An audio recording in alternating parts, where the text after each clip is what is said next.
અમદાવાદના પાલડીમાં કોંગ્રેસ કાર્યાલય નજીક ઘર્ષણને લઈને પોલીસ ફરિયાદ નોંધાઈ છે। ભાજપ અને કોંગ્રેસના કાર્યકરો વચ્ચે ઘર્ષણ થયું હતું। સ્થાનિક અને પોલીસ કોન્સ્ટેબલે એલિસ બ્રિજ પોલીસ સ્ટેશનમાં ફરિયાદ નોંધાવી છે।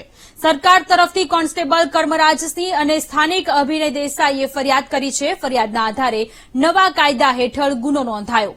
એલિસ બ્રિજ પોલીસે ગુનો નોંધી આગળની કાર્યવાહી હાથ ધરી છે।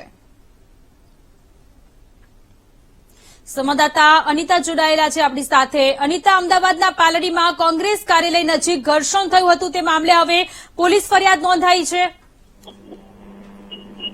જો તમને જે પ્રકારે પાલડીમાં કોંગ્રેસ કાર્યાલય નજીક બીજેપી અને કોંગ્રેસના કાર્યકર્તાઓ વચ્ચે જે ઘર્ષણ થયું હતું, પથ્થરમારો થયો હતો, તે મામલે એલિસ બ્રિજ પોલીસ સ્ટેશનમાં 2 ગુના દાખલ કરવામાં આવ્યા છે।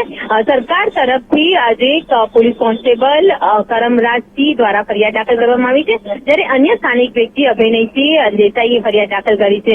આ પથ્થરમારાને લઈને હાલ તો એલિસ બ્રિજ પોલીસે ટોળા વિરુદ્ધ ગુનો દાખલ કર્યો હતો અને 5 લોકોની જે ધરપકડ કરવામાં આવી હતી, જે 5 જે કોંગ્રેસના જે કાર્યકર્તા હોવાનું સામે આવ્યું છે, જેમાં સંજય બ્રહ્મભટ્ટ જે અમદાવાદ શહેર કોંગ્રેસના પ્રવક્તા છે, જ્યારે સંજય બ્રહ્મભટ્ટની જે પત્ની જે છે પ્રજ્ઞાબેન બ્રહ્મભટ્ટ, જે પોતે ઇન્ડિયા કોલોનીમાં બોર્ડ કોર્પોરેટર છે, સાથે કોંગ્રેસના જે નારણપુરા બોર્ડના પ્રમુખ મનીષ ઠાકોર, મુકેશ સંતાણી જે કોંગ્રેસના ઉપપ્રમુખ છે, અને સાથે વિમલ કંસારા નામના એક કાર્યકર્તાની ધરપકડ કરવામાં આવી છે। આ સાથે એનએસયુના પ્રવક્તા જે હર્ષ પરમાર છે, તેઓની પણ ધરપકડ કરવામાં આવી છે। તો જે પ્રકારે જે કોંગ્રેસ અને ભાજપ વચ્ચે જે અથડામણ થયું હતું અને પથ્થરમારા સાથે જે તંગદિલી ફેલાઈ હતી, તેમાં પોલીસ કર્મચારી અને કેટલાક કર્મચારીઓ પણ જે કાર્યકર્તાઓ પણ ઇજાગ્રસ્ત થયા હતા। આ સમગ્ર કેસમાં હાલ તો હુલ્લડને લઈને 2 ગુના દાખલ કરવામાં આવ્યા છે। જુદી જુદી કલમો હેઠળ આ ગુના દાખલ કરવામાં આવ્યા છે। જે રીતના નવા કાયદા મુજબ આ જે ગુના અત્યારે દાખલ કર્યા છે, જેને લઈને પોલીસે 5ની ધરપકડ કરી છે, જ્યારે અન્ય જે ફરિયાદ છે તેના લઈને જે આરોપીઓ છે તેઓની પણ શોધખોળ કરવામાં આવી રહી છે।